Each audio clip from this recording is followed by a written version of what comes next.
तो डिसरिस्पेक्ट की बात करते हैं, लोग क्या कहेंगे। पहली स्लाइड में हमने आपको फिजिकल वायलेंस की बात बताई, रेप की बात बताई, हिंसा की बात बताई, मगर शर्म के कारण 99% of sexual violence cases, rape cases, molestation cases, ये अनरिपोर्टेड जाते हैं। तो वो जो 6% का आंकड़ा है वो एक्चुअली सच्चा आंकड़ा नहीं है। सच्चा आंकड़ा उससे बहुत ज्यादा है, मगर शर्म के कारण अनरिपोर्टेड जाते हैं। 84% महिलाओं को काम करने के लिए परमिशन लेनी पड़ती है। और फाइनल,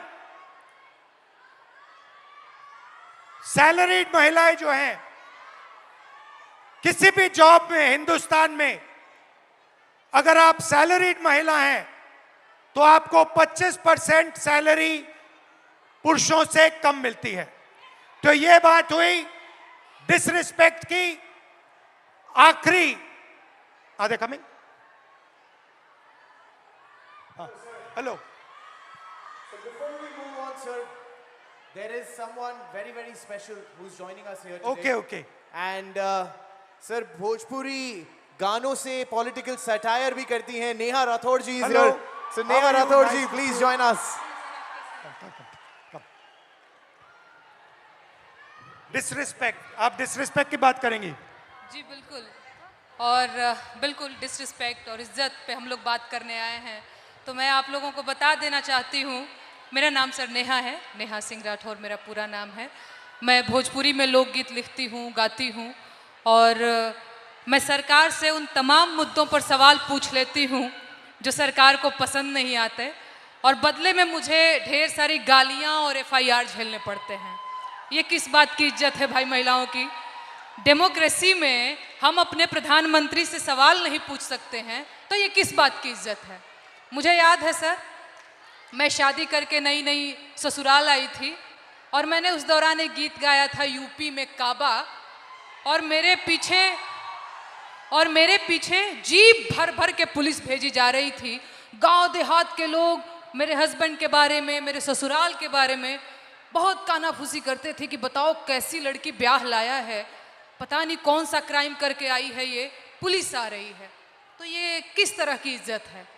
और मैं समझती हूँ कि एक महिला होने के नाते, एक महिला होकर अगर आप समाज में नाम बनाना चाहते हैं या किसी सामाजिक मुद्दे पे मुखर होकर बोलना चाहते हैं, सर ये बहुत कठिन है। पुरुषों की ट्रोलिंग बहुत अलग तरीके से होती है, महिलाओं की ट्रोलिंग बहुत अलग तरीके से होती है। महिलाओं के लिए कुछ नहीं करना है, बस इसका चरित्र खराब है बोल दो, यही बोल दो, और इतना काफ़ी है सर। हम हतोत्साहित हो जाते हैं। वो तो अलग बात है कि मैं थोड़ी ज़्यादा ढीठ लड़की हूँ, तो मैं नहीं डरती हूँ। वो सर मुझे गालियाँ दे रहे हैं पिछले 5 सालों से, और कहते हैं तुझे पिछले 5 सालों से गालियाँ दे रहे, तू सुधरी नहीं। मैं उनसे बता देना चाहती हूँ कि मैं नहीं सुधरने वाली हूँ। मुझे भी सालों से गाली दे रहे हैं, मैं भी नहीं सुधर रहा हूँ। बिल्कुल बिल्कुल सर। मुझे याद है सर, एक और अगर समय हो तो मैं एक गीत सुनाना चाहूँगी सर, अगर समय हो तो, क्योंकि मैं भोजपुरी के लोकगीत लिखती गाती हूँ। अरे औरत पे जोर दिखावे ई कैसा मर्दाना। मर्दाना की मैं बात कर रही हूं तो समझ लीजिएगा वही 56 इंच वाला। औरत पे जोर दिखावे ई कैसा मर्दाना, साहेब छोड़ दो ना बेटी बहुओं को धमकाना। अरे बात बात पे ये FIR करवाना, बात बात पे ये FIR करवाना, साहेब छोड़ दो ना बेटी बहुओं को धमकाना। अरे हम हैं आम जनता न हमको आजमाना, हम जानते हैं कुर्सी पे बैठाना उतरवाना, हम जानते हैं कुर्सी पे बैठाना उतरवाना। मुश्किल है मेरा, इनफैक्ट हमारा मुश्किल है मेरा हौसला तोड़ पाना, साहब छोड़ दो ना बेटी बहुओं को धमकाना। एक्सीलेंट, शुक्रिया सर, बहुत अच्छा गाया। पानी लेंगे? नहीं सर, थैंक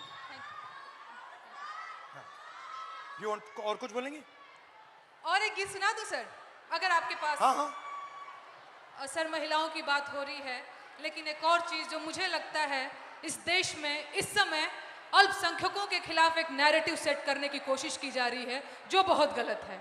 उनकी वतन परस्ती पे बात आ गई है, उन्हें आतंकवादी कहा जाता है, उनके देश प्रेम पर सवाल उठता है, तो एक गीत बहुत जरूरी हो जाता है सर। मैं एक गीत गाना चाहती हूँ। अरे तुम सा कोई झूठा और बेईमान नहीं है। झूठा बेईमान बोल रही हो तो समझ में आ रहा है? हो तुम सा कोई झूठा और बेईमान नहीं है, किसी एक की बपौती हिंदुस्तान नहीं है। हो जब हिंदू मुसलमान खेले खून की होली, आबिद हसन बोले जय हिंद की बोली, अबुल कलाम आजाद की जमीन यही है, ब्रिगेडियर मोहम्मद उस्मान यही है, अब्दुल हमीद अशफाक उल्ला खान यही है, किसी एक की बपौती हिंदुस्तान नहीं है। तुम सा कोई झूठा और बेईमान नहीं है, किसी एक की बपौती हिंदुस्तान नहीं है। शुक्रिया सर, शुक्रिया, शुक्रिया सर। दो दो दो दो दो दो देव भाई, शाबाश। तुम सा कोई झूठा और बेईमान नहीं है, किसी एक की बपौती हिंदुस्तान नहीं है। बहुत बहुत धन्यवाद। Thank you Dinesh, thank you very much, lovely, शुक्रिया, बहुत अच्छा शुक्रिया गाया। मुझे ये मंच देने के लिए, बहुत धन्यवाद sir. Thank you, and come and see me sometime. एंड फाइनल ताला, फाइनल कंट्रोल, समय का अब शादी की उम्र हो गई है। Time is weaponised. एवरेज जो महिला है, जो लड़की है 15 से 29 साल की, वो एवरेज घर में 5.5 घंटे काम करती है। उसी घर में एवरेज लड़का 30 मिनट काम करता है। लड़का बाहर जा सकता है, लेट आ सकता है, कभी भी बाहर जा सकता है, मगर आप लोगों को 8 बजे शाम वापस आना पड़ता है, कर्फ्यू होता है। Right right. और फाइनली एज लिमिट के बाद जो लड़के होते हैं एग्जाम्स 1, 2, 3, 4 बार ले सकते हैं, मगर मैरिज एज 23 साल होती है। और जो लड़कियां हैं, जो गर्ल्स हैं, उनको ज्यादा से ज्यादा एक मौका मिलता है, क्योंकि फिर उनको कहा जाता है अब शादी का टाइम आ गया है, अब एग्जाम मत कीजिए, अब शादी कीजिए।